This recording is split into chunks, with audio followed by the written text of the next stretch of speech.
Nadia, ew! I'm going to be taking your husband now. What? What do you mean you're going to be taking my husband now? Like I said, I just got together with your husband, Jason, and we're in some serious love right now, which means he'll be coming with me now as we get out of here. You guys are running away together? Hold on, Vivi.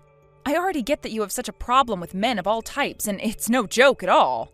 But now you're going after your own sister's husband? Well, someone like Jason, who's been with a not-so-good-looking woman like yourself, said that he'd rather be with someone who is still young and juicy like myself from now on. Also, he's making a ton of money currently, right?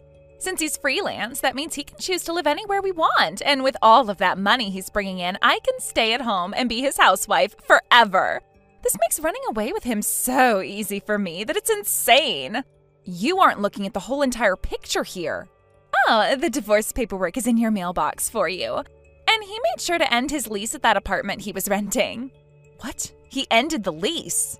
He told me that he's going to buy all sorts of new things, so things like his furniture and clothing can all be thrown out if you'd like to do that. This is all way too one-sided and crazy. Bye-bye! Hey, Vivi!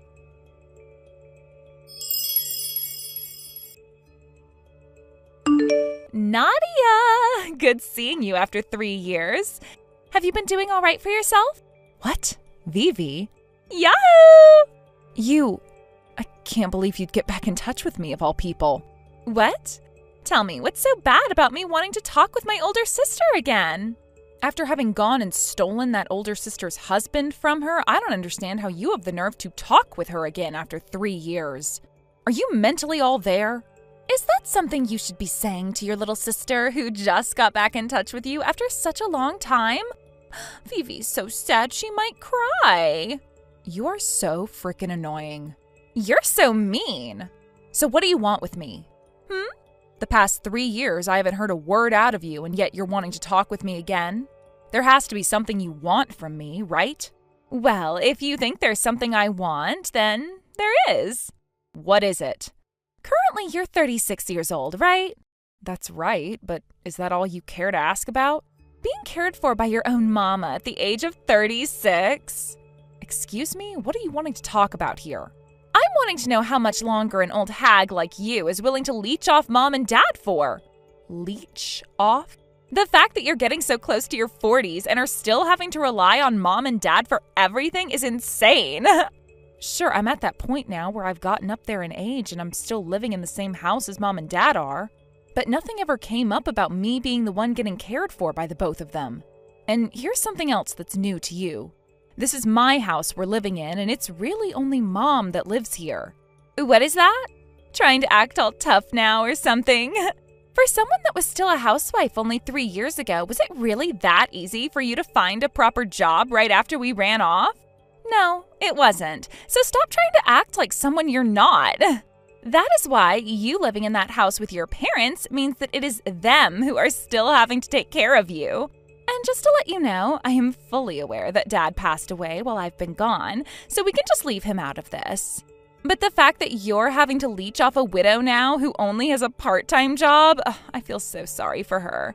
Vivi, you have a lot of misunderstandings going on right now. I was never a housewife before you ran off with my husband. What?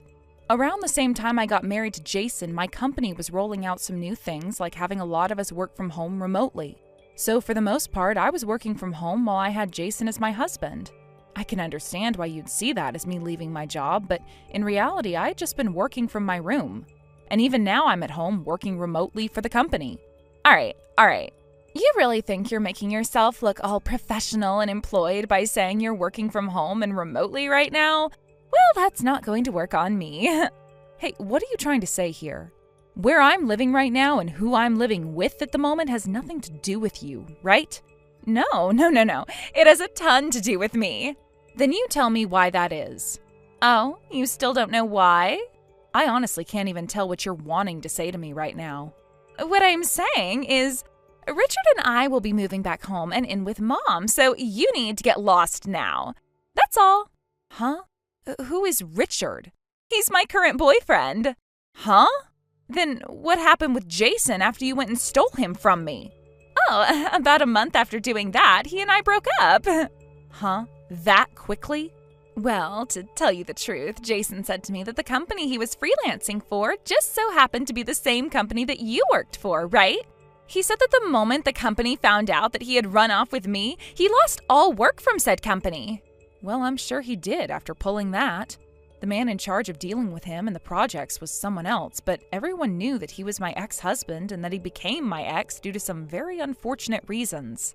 To think that the man he had left his wife for was her little sister. Everyone in the company, including the CEO himself, lost interest in a man like Jason and said to stop giving him work right away. Hey, we don't have to talk about him anymore. Right now, we're talking about how Richard and I are moving back home to stay with Mom. So when are you going to be able to get out of that house? Before that, let me ask you something. Vivi, where are you right now?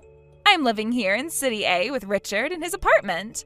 But soon the whole building is going to be taken down in order for the new condos to be built. And so with that, we were thinking of moving back home and staying with my mom for a while. We'll also be getting married while we're there. That's the plan that the both of us came up with. And after getting in touch with a friend of mine still living in that neighborhood, they told me that you are still living back home with Mom. Nadia, you're in my way right now, so please get out.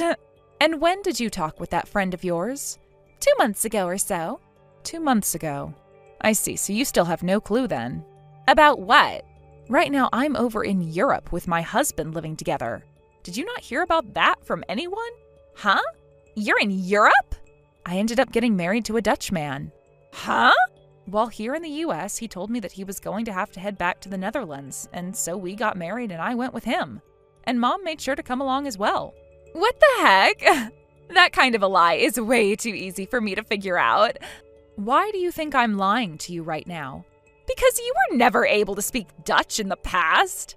I don't even think you had any interest in Europe before, so you really expect me to believe that you're living over there now? No way, no way. Did you know that before my divorce from Jason, I was taking classes for both Dutch and German? What? After you had taken Jason away from me and left me with a shattered heart and all, I started to take an even deeper liking in Europe and in the Dutch as a whole. Mom then started to come along with me, and we went from being terrible at foreign languages to learning 2 in under 2 years. And that's why we're now able to thrive over here with no issues at all.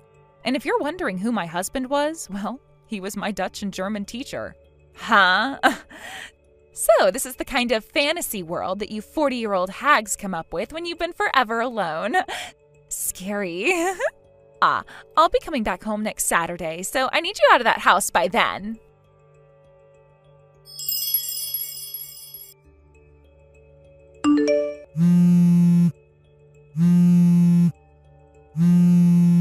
Nadia! Why? What happened here?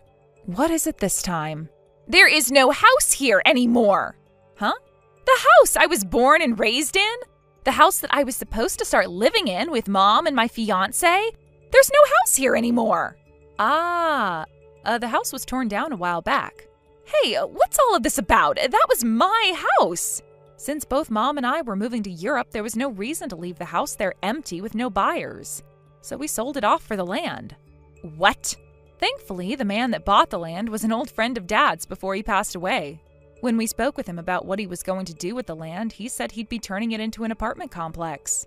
And so what you're seeing is the empty land after he tore down the house, before it's going to have an apartment placed on it, right? No way. I never heard about that.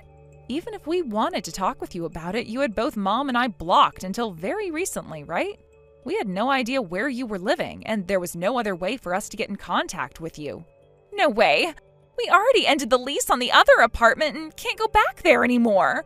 Richard doesn't have a family or anything, so there's no place for him or us to go back to either.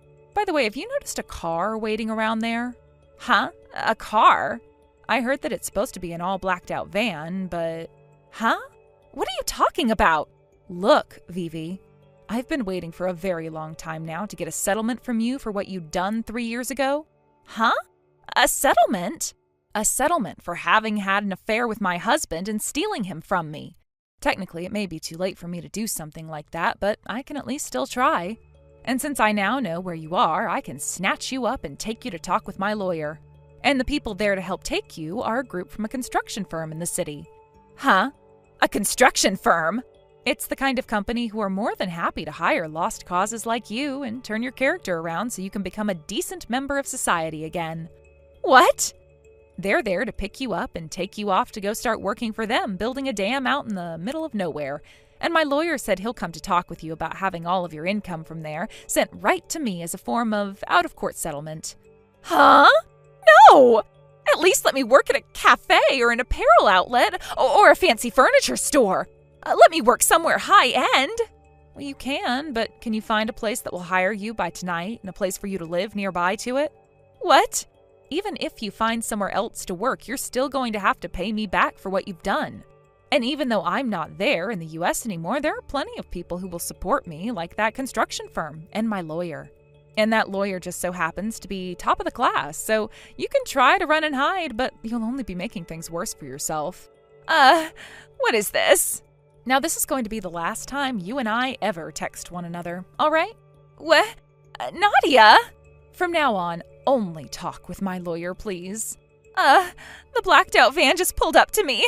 No, Nadia, I don't want to go. Bye-bye.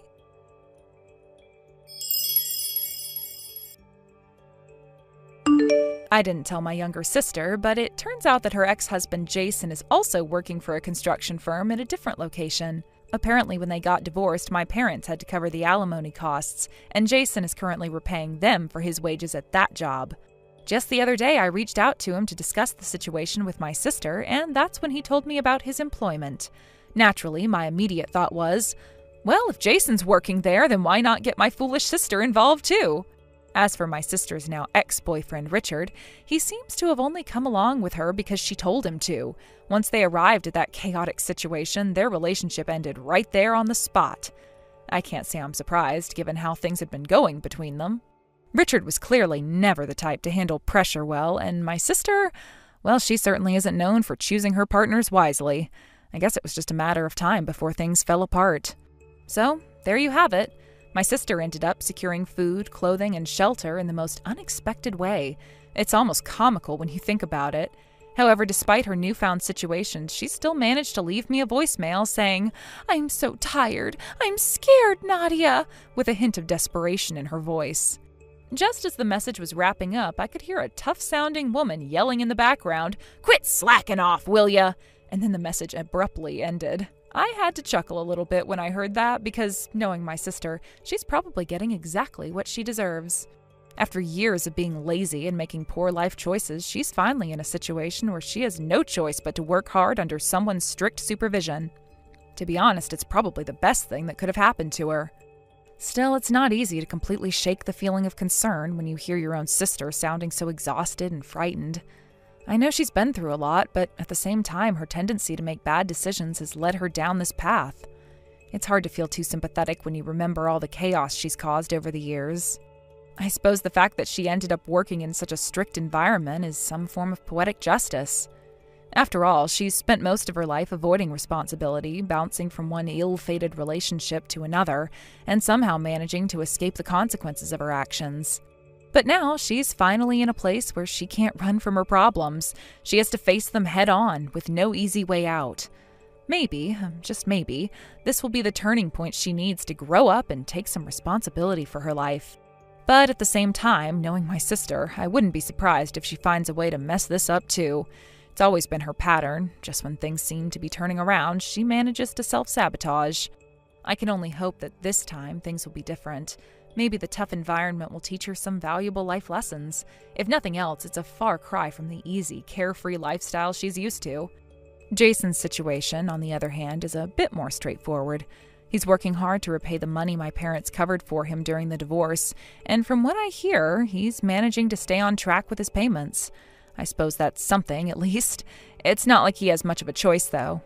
He's stuck in that job until the debt is paid off, and there's no telling how long that will take. I can't say I have much sympathy for him either, considering everything that happened during their marriage. In the end, both Jason and my sister ended up in places they never expected. Life has a funny way of turning out like that. The two of them thought they could coast by on poor decisions and avoid the consequences, but reality eventually caught up with them. Now they're both stuck in their respective situations, learning the hard way that there are no shortcuts in life. As for me, I can't say I'm upset about how things turned out. In fact, I think it's probably for the best. My sister needs to learn that life isn't always easy, and Jason is finally paying the price for his mistakes. Maybe, after all this, they'll both come out of it as better people. Or maybe they won't. Only time will tell. For now, all I can do is wait and see how this chapter of their lives unfolds. Thank you for watching and listening. We hope you enjoyed the video. Don't forget to like this video and subscribe. Also, feel free to leave a comment about what you thought of the story. We look forward to seeing you at the next story. Thank you for watching. Please subscribe and hit the like button. See you next time.